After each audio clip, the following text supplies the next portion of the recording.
Баршаңызға сәлем. Бүгін сіздерге температураны қашан және қалай түсіретініміз жайлы ақпарат бермекшімін. Температура ағзаның қорғаныс реакциясы. Яғни ағзаға қандай да бір инфекция түскен кезде, вирус болсын, бактерия болсын, соны жою мақсатында осылай температура көтеріледі. Температура көтерілгенде жоғары цифрларға емес, баланың жалпы жағдайына мән береміз. Яғни температураны ағзасы көтере алатын бала бар және көтере алмайтын бала бар. Егер бала 37,5 градустың өзінде әлсіреп қатты мазасызданса, қызу түсіретін дәрілерді баланың салмағына қарай өлшеп береміз. Ал бала 38 градус Цельсийдің өзінде күліп ойнап жүгіріп жүретін болса, онда 38,5 градустан асқанда ғана температураны түсіреміз.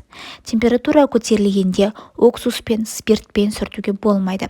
Ол екеуі де қышқыл болғандықтан, біріншіден қышқылмен улану болады, екіншіден теріні күйдіру қаупі жоғары.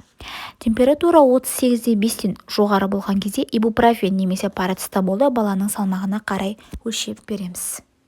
Егер дәріні баланың салмағына өлшемейтін болсаңыз, егер дозасы аз болатын болса, температура 2-3 сағаттан кейін қайта көтерілуі мүмкін, ал дозасы көп болатын болса, жанама әсерлер көрсетеді.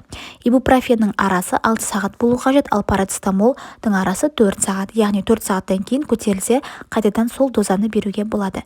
Және ең маңызды нәрсе сұйықтық беруді ұмытпаңыз. Температура кезінде баланың қолтығына, шаптарына, басына, желкесіне салқын дәке қоюға болады. Және де баланы жұқа киіндіргеніңіз абзал. Егер видеом пайдалы болған болса, достарыңызбен бөлісіп, лайк басып, комментарий қалдыруды ұмытпаңыз.